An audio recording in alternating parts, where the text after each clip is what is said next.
আসসালামু আলাইকুম everyone, welcome back to my channel. আমি কল্পনা জাহান। সবাইকে মাহে রমজানের শুভেচ্ছা। আজকে আবারও একটা নতুন স্বাদের রেসিপি নিয়ে হাজির হলাম। সবাইকে সাথে থাকার অনুরোধ রইল। আজকে আমি বানাবো 1 কাপ মুড়ি এবং বেসন দিয়ে আর একটা আলু দিয়ে একটা ভিন্ন ধরনের চপ, মুড়ির চপ। আর এই চপটা কিন্তু খেতে সত্যি খুব দুর্দান্ত হয়, অন্যান্য চপের থেকে একটু আলাদা, বেশ মজা হয়। এই চপটা আমি কিভাবে বানাবো সেটা আপনাদের সাথে শেয়ার করি, চলুন।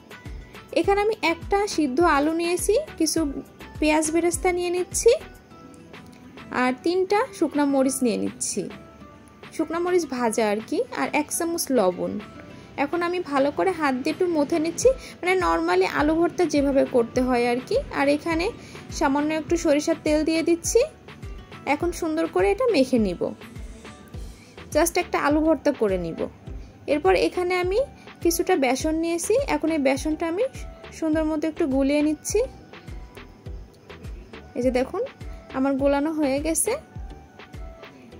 এরপর এই আলুর ভিতরে আমি 1 কাপ শুকনা মুড়ি দিয়ে দিচ্ছি।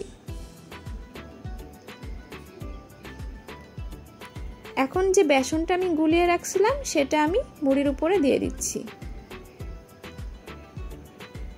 এখন এটা আমি হাত দিয়ে খুব ভালো করে একটু মেখে নিব, সুন্দর করে একটু মেখে নিব। এরপর এভাবে গোল গোল করে হাতে নিয়ে একটু চপের শেপ দিয়ে দিব।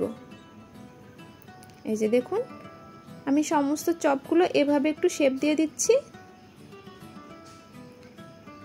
সমস্ত চপগুলো আমার রেডি করা হয়ে গেছে।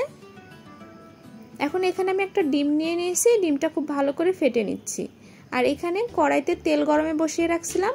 এখন একটা করে চপ আমি ডিমের ভিতরে দিয়ে কোট করে নিচ্ছি। সাবধানে একটু কোট করে নিতে হবে। এরপর আমি একটা একটা করে এখন ভেজে নিব। খুবই সহজ উপকরণ এবং খুব সহজভাবেই বানানো যায়, খেতেও কিন্তু খুবই মজা হয়। এই যে দেখুন এভাবে আমি একটু গোল্ডেন ব্রাউন করে ভেজে নিব। সমস্ত চপগুলো কিন্তু আমার ভাজা হয়ে গেছে। এই যে দেখুন দেখতে কতটা লোভনীয় হয়েছে, খেতেও কিন্তু খুবই মজার হয় এই চপটা। আর আমার ভিডিওটা যদি ভালো লেগে থাকে তাহলে সবাই একটা সাবস্ক্রাইব, লাইক, কমেন্ট, শেয়ার করে দিবেন। আর সবাই ভালো থাকবেন। আসসালামু আলাইকুম সবাইকে।